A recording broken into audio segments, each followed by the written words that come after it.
So think about having two classes, product and manufacturer. So obviously a product, let's say in this particular case, is made by always only one manufacturer, and a manufacturer can make and supply to us multiple products.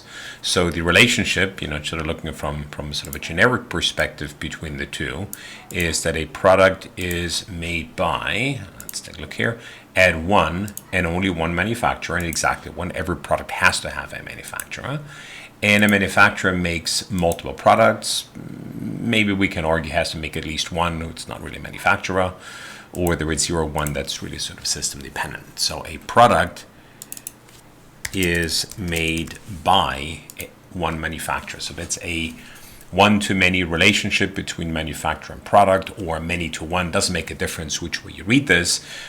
The key thing is that on one side of the relationship there is a one, and on the other side of the relationship there is a many. So to turn this into a set of relational tables, you got to go think about how you're going to do this. And one of the simplest ways to do this is to come up with an example. So basically come up with a sample table. So I made up two sample tables for this. Let's say, we have product table, we have, 2 rows in it, for soap and lotion, and we have 2 manufacturers. So the question is, how would you connect them?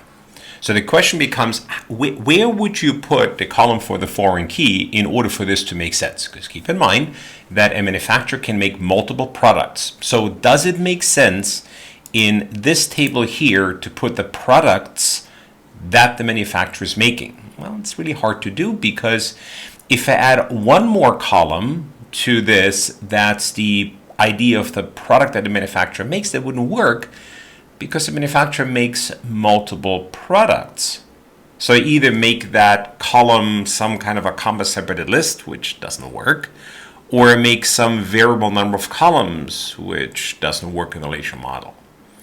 But what if over here in the products table, I add a column for the manufacturer that makes that product? That would work.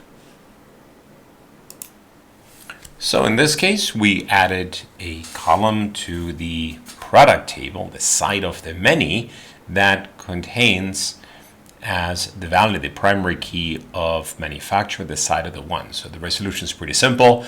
If you got a one-to-many relationship, you add a foreign key on the side of the many, and you link to the primary key of the side of the one.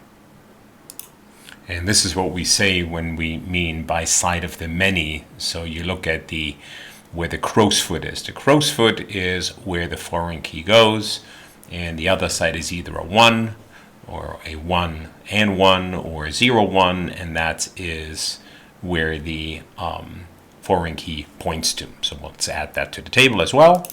And now the table is expanded to go and include the manufacturer ID for product. So that's how you do this resolution.